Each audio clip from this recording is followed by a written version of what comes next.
오늘도 이 말씀을 통해서 하나님의 음성 들으시고 하나님의 귀한 역사가 일어나길 주님의 이름으로 축원합니다.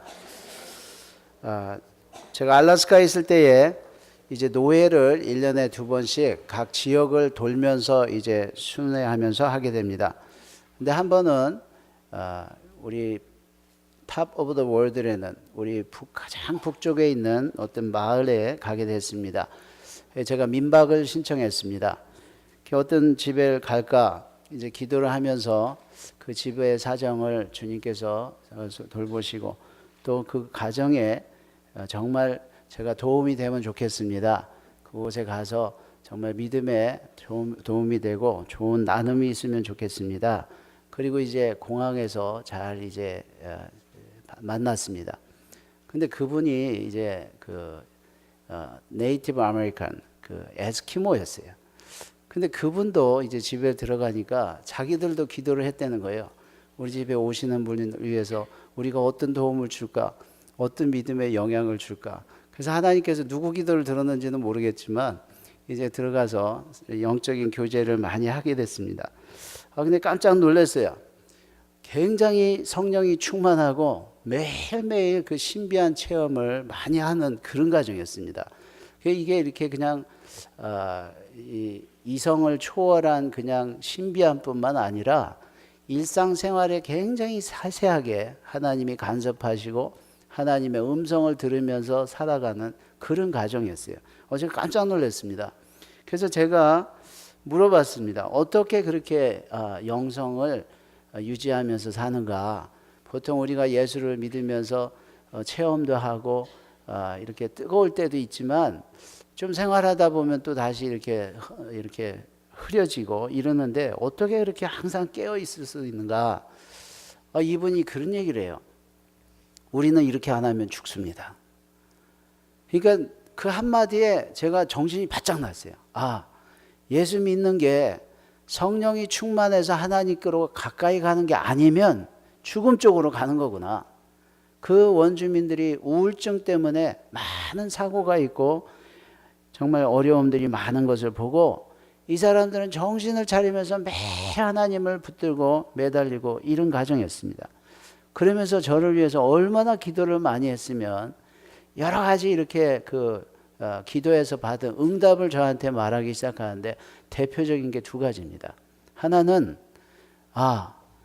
정말 하나님 앞에 귀하게 사명을 깨닫고 하시는 이러이러한 일들, 그런 일들을 좋게 말하는데 좀 머쓱하죠, 듣기가.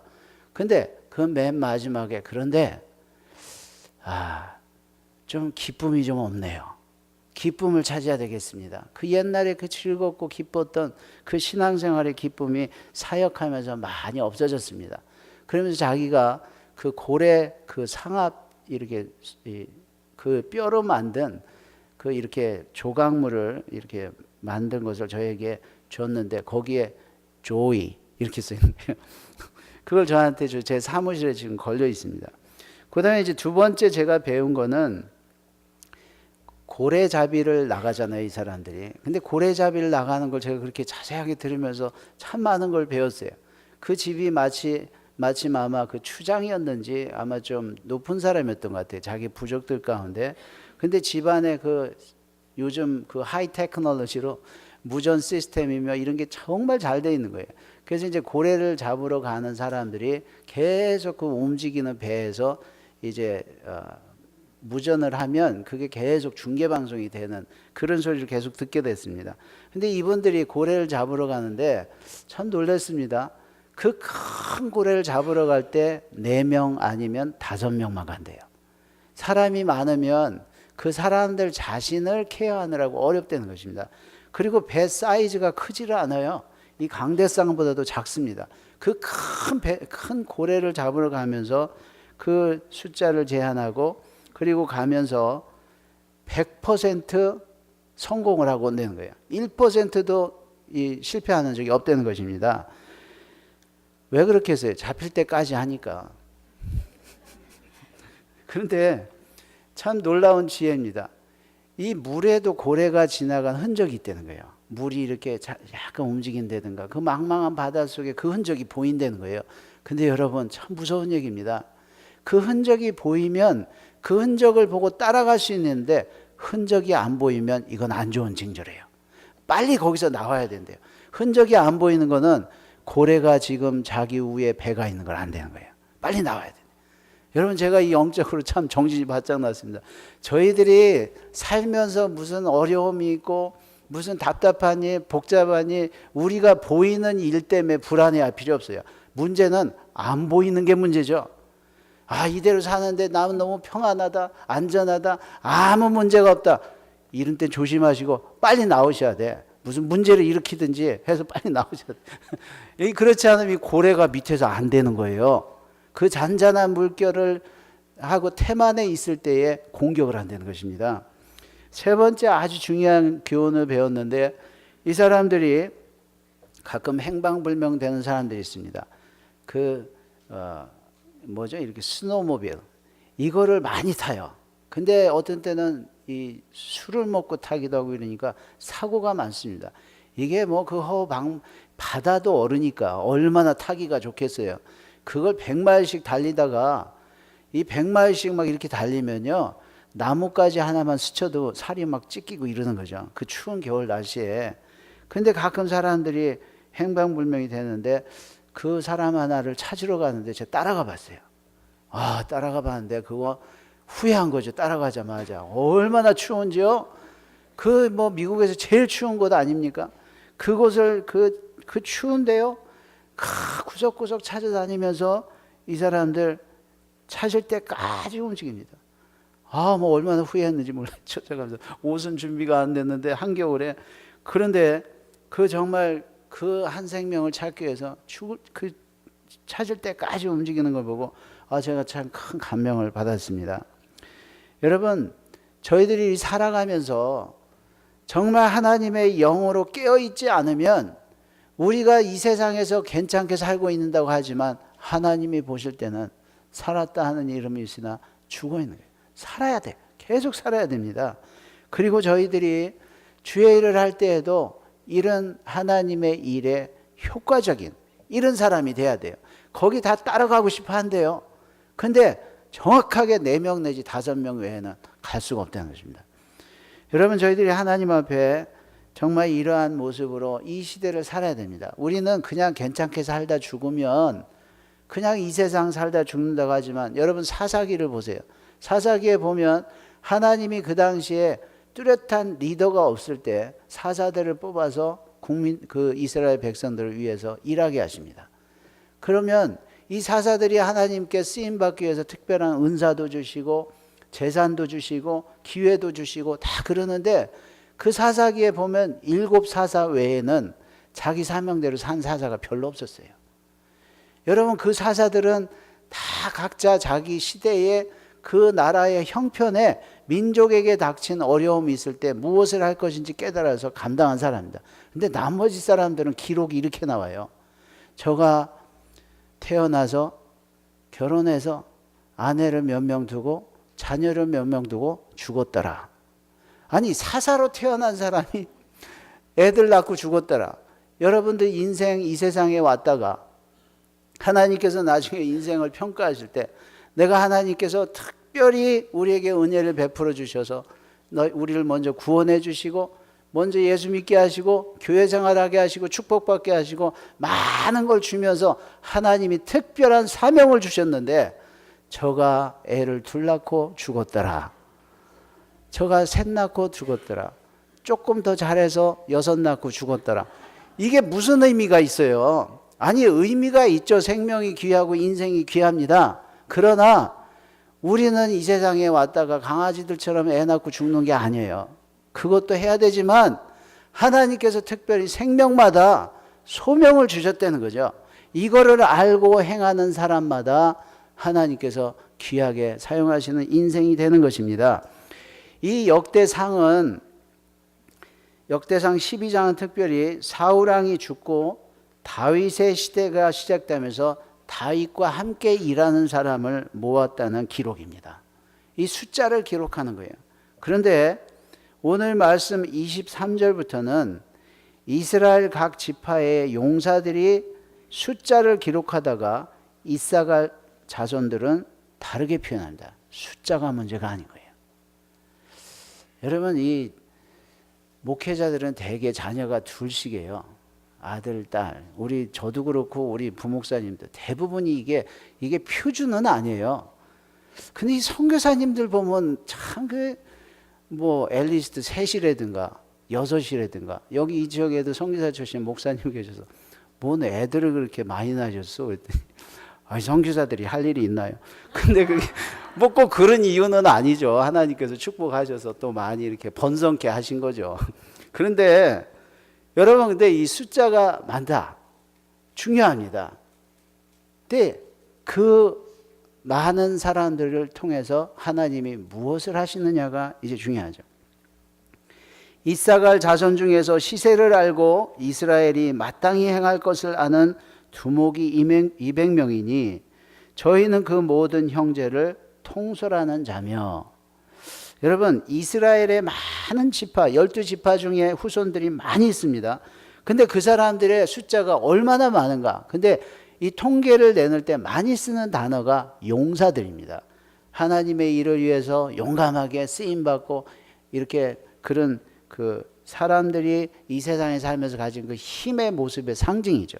그런데 이사갈의 자손을 표현할 때는 그렇게 표현하지는 않았어요. 이사갈의 자손들은 지도자의 영성을 말했습니다.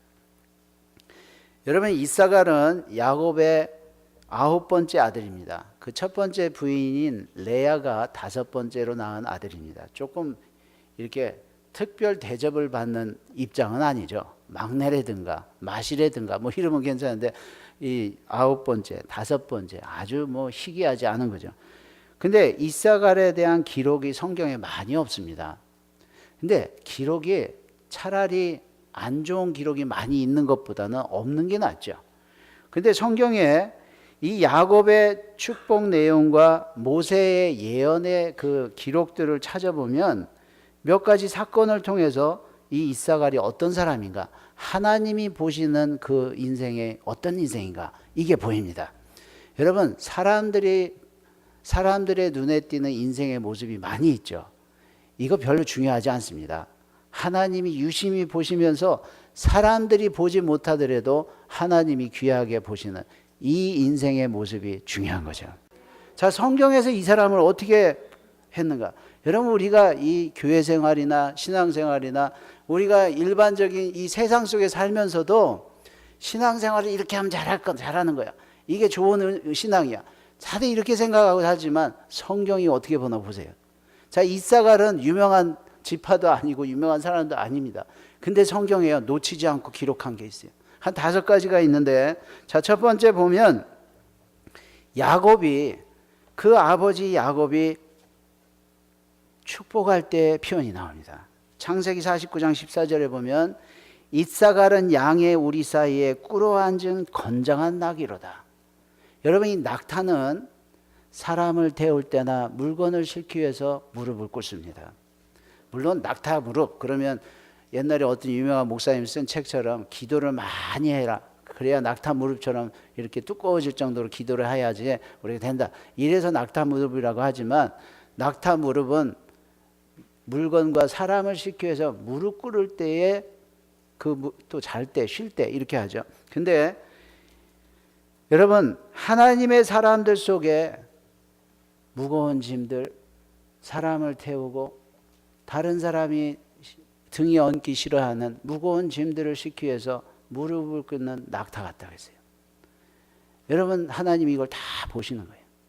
매일 그냥 쉬운 일만 하고 요령 피우고 그냥 뭐 나는 못하니까 내 기도 많이 할게 뭐 이런 사람들.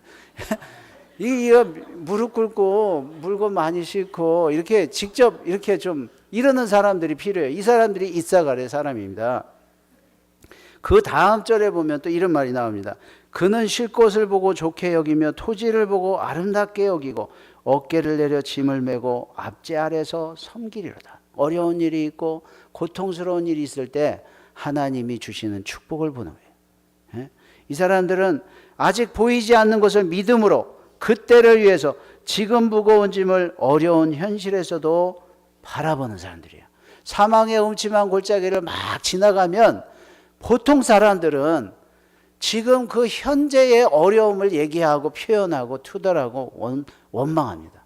근데 이사갈은 그러지 않았다는 거예요. 하나님이 이 길을, 이 기간을, 이 상태를 주신 이유는 이 뒤에 푸른 초장이 있을 거고, 하나님은 우리를 실망시키지 아니하시고 하나님은 분명히 좋게 주시는 거죠. 아무리 우리가 현실적으로 이래도 이것도 하나님의 축복으로 주신 의미가 있다, 이렇게 생각을 했다는 거예요. 여러분, 이런 사람을 하나님이 귀하게 기억하십니다. 여러분들은 어떠세요? 조금 교회 생활이나 신앙 생활이나 현실이 힘들 때마다 어떻게 하세요? 이사갈처럼 좋은 걸 보셔야 돼요. 이것도 하나님의 뜻이 있어서 주시겠지. 내가 남에게 뭐 어려움을 당해도 이것도 하나님이 나를 정신 차리게 하시겠지, 이렇게 생각을 해야지. 맨 그 당시 상황에 맞춰서 말만 하는 사람은 이사갈의 영이 될 수 없습니다. 세 번째, 신명기 33장 19절에 보면 모세가 이사갈에 대해서 한 말입니다. 그들은 산에서의 의로운 제사를 드리고 바다의 풍부한 것 모래 속에 숨은 보배를 찾아내니라. 좋게 생각만 하는 게 아니라 그게 현실화될 때까지 협조하고 노력하고 동역하는 사람들이에요. 여러분, 이 이사갈은 평상시에 많은 사람들 중에 크게 눈에 띄지 않는 사람입니다.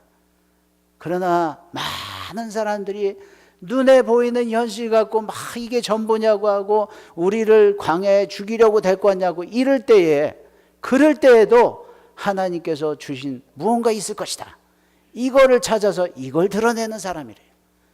여러분, 저는 성도님들 교회에서 신앙생활을 하면서 그렇게 되기를 바랍니다. 많은 사람들이 어려움을 느끼고 낙심하고 힘들 때에도 하나님이 주신 귀중한 것들, 우리에게 좋은 것들, 하나님의 그 마음을 믿기 때문에 그걸 드러내는 사람들 되시길 주님의 이름으로 축원합니다. 아멘 소리가 더 커야지 그렇게 되죠. 사사기에 보면, 사사기 5장 15절에 보면 무기또 전쟁이 일어납니다. 이스라엘에 아직 지도자가 확실하게 쓰지 않을 때인데 사사들을 일으켜 세우는데 드보라를 하나님이 사사로 지명하셨어요. 여자예요. 여러분, 이스라엘 백성들이 여자는 숫자에 치지도 않습니다. 여러분들은 정말 복을 받은 사람이에요. 이번에 우리 우리 교인들 숫자 파악을 하는데 여자들을 한 사람씩 다 하시더라고. 장로님들하고 전부 다 목사님하고 다 하시더라고요. 여러분들은 정말 좋은 세대 사신 거죠. 다시 한번 감사하시기 바랍니다. 근데 이사갈의 방백들이 드보라와 함께하니 이사갈의 심사를 바락도 가졌더라. 자, 드보라가 여자가 선지 사사로 나섰는데 이 사람을 확실하게 서포트해 주고요, 확실하게 따라준 거예요. 그래서 드보라가 승리를 하게 됩니다. 여러분, 이 모습들을 종합해 보면 이제 오늘 말씀의 본문이 되죠. 이사갈의 특별한 것이 시세를 알고 마땅히 행할 것을 알고 관할하는 자며, 옛날 번역에 보면은 저들을 다스리는 자며 이렇게 나옵니다. 자, 저희들이 예수 그리스도를 구세주로 믿은 다음에 구원을 얻습니다. 의롭다 인침을 받아요. 여러분, 예수 믿는다고 해서 우리가 죄 없는 사람이 되는 게 아니에요. 죄를 용서받는 사람이 되는 거예요. 우리가 예수 믿음으로 말미암아 의로운 사람이 되는 게 아니에요. 의롭다고 칭함을 받는 거예요. 그러면 이 이신 득의, 이거를 저희들이 많이 신앙의 기초로 삼고 삽니다. Yes, 기초해야 돼요. 구원이 시작이야 됩니다. 이게 로마서의 핵심 메시지고 바울의 핵심 메시지입니다. 그런데 성경을 자세히 보면 이신 득의만이 아니에요. 이거는 로마가 그렇게 강조하고 이 사람들이 정말 행실로 자꾸만 구원을 얻으려고 하는 이거가 잘못됐기 때문에 이걸 강조했지만, 사실 예수님이 복음서에 가르치신 내용을 잘 보세요. 이신 득의만으로 끝나지 않습니다. 구원을 받았느냐, 하나님의 백성이 되었느냐, 그러면 이렇게 살으라는 거예요. 그리고 그 뒤에 야고보서나 신약 성경의 뒷부분을 보십시오. 행함이 없는 믿음은 죽은 믿음이다, 이랬어요. 근데 우리는 믿음에 구원에 대한 확신이 너무너무 중요합니다. Yes, 중요하고 기초해야 돼요. 그런데 그것만 붙들고 있느라고, 참 위험한 소리지만 잘 들으세요. 구원의 확신 때문에 의롭지 못하게 살아가는 사람들이 너무나 많습니다. 구원의 확신이 어떤 면에는 정말 제대로 가진 구원의 확신이면 괜찮은데 그 확신만 붙들고 있느라고 하나님의 뜻대로 살아가는데 방해가 된다는 얘기죠. 대단히 위험한 말입니다. 이 말만 똑 떠놓고 저를 따지면 진짜 이단이 될 수 있어요. 그런데 앞에도 말했고 뒤에도 말했으니까 꼭 같이 생각하시라고요. 예수님의 은혜로 구원을 받았으면 선한 일을 위하여 지으심을 받았으니 그 뒤가 있어요. 이거를 어떻게 알고 살아가냐 말이야. 로마서를 보면 구성을 보면 뚜렷합니다. 1장에서 8장까지 보면 모든 사람이 죄로 말미암아 죽을 수밖에 없지만 예수 그리스도의 은혜로 우리가 구원을 받는 은혜를 받습니다. 자, 이게 1장 17절에서 의인은 믿음으로 말미암아 구원을 받으리라 딱 해놓은 다음부터 그 다음에 뭘로 들어가냐면 믿음이 있어야 구원을 받는다. 이 예를 들면서 아브라함이 저가 행실이 있기 전에 하나님을 믿음으로 저가 의로 여겼더라 이렇게 했습니다. 자, 분명히 맞아요. 믿음으로만 구원을 받습니다. 이렇게 된 사람들이 이스라엘 백성들이에요.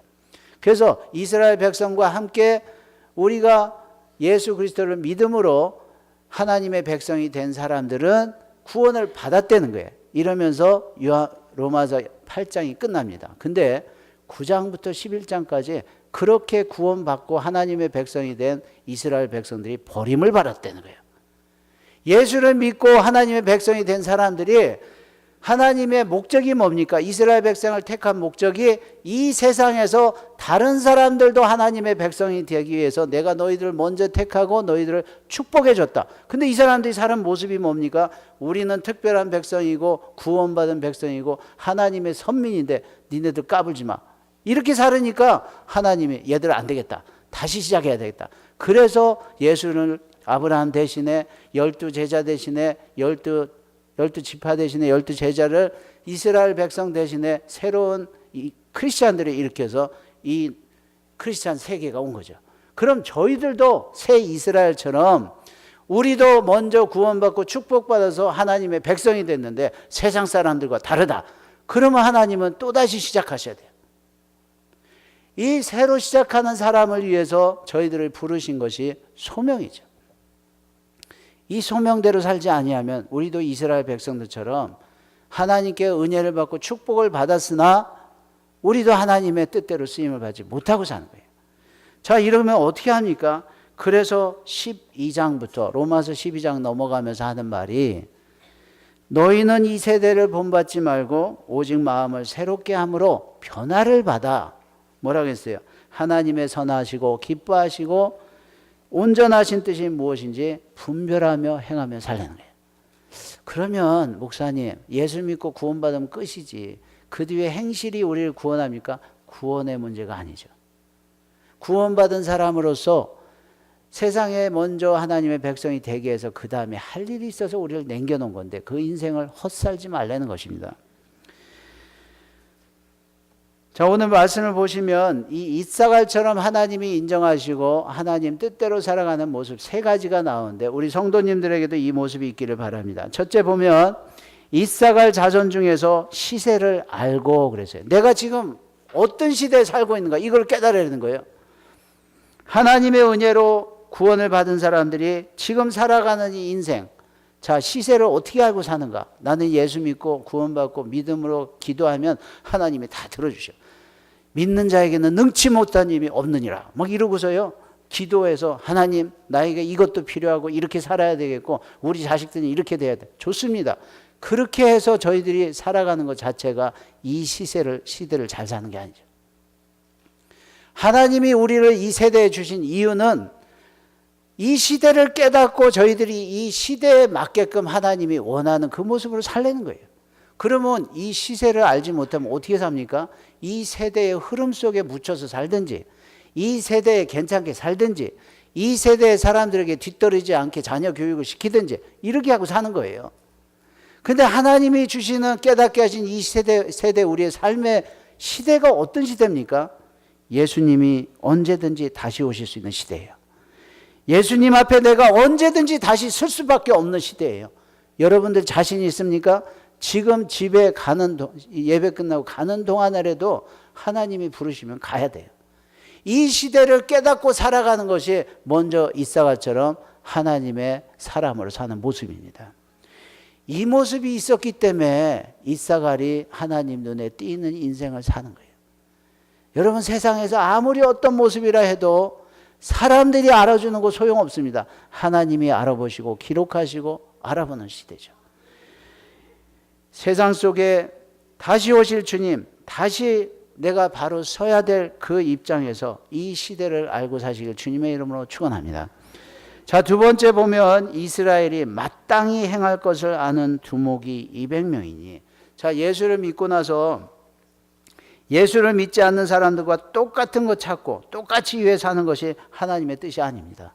분명히 하나님이 우리를 구별해 주실 때는 우리로 말미암아 이전에 살던 모습과 다른 사람이 사는 모습과 이 세상에 보편적으로 사는 모습과 분명히 다르게 살기 위해서 하나님이 우리를 특별히 불러주셨어요. 이사갈처럼 하나님의 백성으로서 마땅히 행할 것을 아는 사람처럼 두목처럼 살아야 돼요. 우린 두목, 그럼 자꾸 조포고 생각하고 산적들을 생각하지만 이 좋은 말입니다. 우두머리라는 뜻이거든요. 근데 여러분, 우두머리, 책임 있는 사람, 그리고 어떤 위치를 하나님이 주셨는데 자기 할 일을 모른다고 생각해 보세요. 이것처럼 막 억울한 일이 없다니까요. 국회의원이 돼갖고 맨날 대통령 발목만 붙잡는다든가, 국민들의 생활은 생각 안 하고 맨날 다른 생각만 한다든가, 자기 부자 될 생각만 한다든가, 이러면 안 되죠. 그 위치에 있었으면 하나님이 그 위치에 필요한 대로 뜻을 가지고 두신 거예요. 저희들이 목사님 제 위치는 우리 집 안방이고 우리 집 부엌이에요. 거기도 하나님이 뜻을 가지고 주신 거예요. 거기서 사명감을 찾으세요.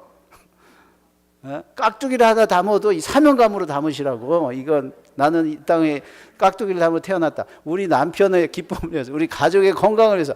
이렇게 생각하면 그냥 깍두기가 아니지. 이게 얼마나 귀한 사명입니까? 웃지 말고 아멘을 하세요. 아멘을. 여러분, 효자가 이불을 덮어주면 효도입니다. 근데 평상시에 효도하는 마음도 없는 사람이 이불 갖고 놓으면 제가 뭐 하나 이렇게 되지. 그렇죠? 교회에서도 막 봉사를 열심히 하는 게 평상시에 정말 충성하는 마음의 사람이면 저 사람 충성한다 이렇게 봐요. 근데 아무리 좋은 일을 해도 평상시에 불순한 사람이 하면 의심스럽지. 이게 사람 사는 게 이렇다니까요. 그러니까 하나님 앞에 이 영이 중요하고 마음이 중요해요. 여러분, 저희들이 하나님 앞에 일반적으로 살 생각하지 마세요. 그 귀한 은혜와 축복을 받아갖고 그걸 평범하게 일반적으로 살아요. 하나님의 백성으로서 내가 여기서 지금 이때에 무엇을 하시기를 원하는가? 우리 하나님께 들으시길 주님의 이름으로 축원합니다. 자, 세 번째 보면 저희는 그 모든 형제를 통솔하는 자며 관리하는 자며 이런 말이 납니다. 주님이 계획하신 시대와 내 할 일을 잘 알아서 다른 사람에게도 잘 인도하는 거예요. 여러분, 자기가 잘 믿고 자기 관리를 잘하는 사람들이 또 다른 사람을 잘 인도할 수 있어요. 하나님께서 사람을 창조하신 후에 이렇게 말씀하셨습니다. 생육하라, 번성하라, 땅에 충만하라, 그리고 다스리라. 우리가 하나님 앞에 새로 은혜를 받거나 새로워져도 이래야 됩니다. 많은 사람들이 생육하고 번성하고 충만하고 많아지는 것은 좋아해요. 그러나 그 뒤에 많을수록 다스리라. 하나님의 사명 감당이 많아지는 거예요. 우리 주님 앞에 정리를 해보면 우리가 영적으로 깨어서 하나님께서 하나님의 마음을 자꾸 깨닫도록 이 영성을 받으셔야 돼요. 그러면 내가 어느 시대에 살고 있는가, 내가 지금 어떤 때 살고 있는가 정신이 바짝 나죠. 그리고 우리의 마음, 우리의 혼, 우리의 의지가 마땅히 판단을 잘할 수 있는 분별력이 생긴다 그랬어요.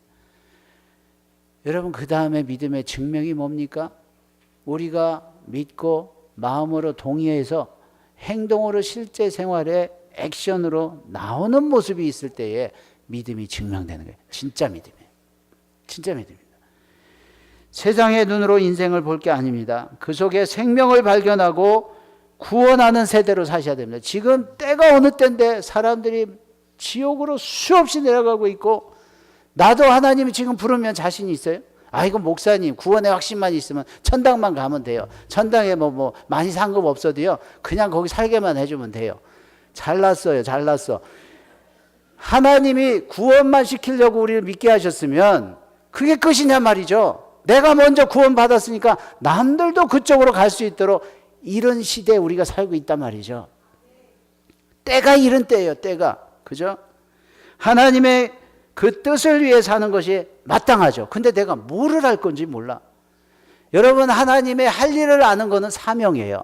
이거는 어느 교회든지 어떤 크리스찬들이 해야 됩니다. 근데 그 중에서 내가 마땅히 해야 될 것이 소명이에요.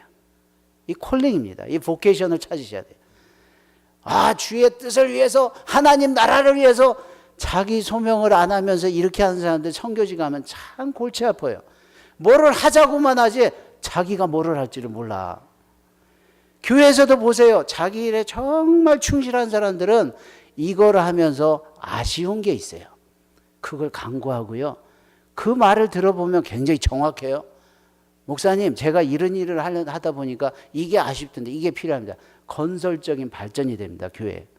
근데 자기 일을 안 하는 사람들의 말의 특징이 뭔지 아세요? 뭐 해야 됩니다, 뭐 해야 됩니다. 보면 자기 하는 일이 없어. 하는 일마다 말썽이고요. 자기 하는 일이 없어요. 왜 그래? 소명이 없어서 그래요. 자기에게 맡겨준 일이 뭔지 몰라서 그래요. 이거 찾으셔야 됩니다.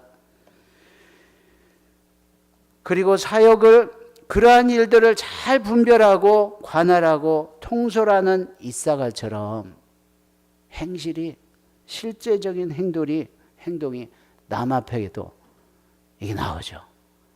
다른 사람도 잘 인도하고 다른 사람에게도 친절, 실제적인 도움이 되고 이 통솔을 잘하는 거예요. 자, 이거 어떻게 가능합니까? 너희는 이 세대를 본받지 말고, 여러분, 이 세대에 우리가 쫓아가려면 쫓아갈 게 너무 많아요. 포기하세요. 포기하세요. 하나님이 깨우쳐 주신 때를 아시고 오직 마음을 새롭게 함으로 변화를 받아. 우리 마음이 그런 거 쫓아가면 바쁘기만 해요.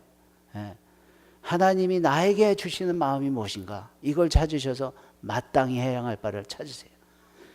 그러면 하나님의 선하시고 기뻐하시고 온전한 뜻이 무엇인지 분별이 된다고 했어요.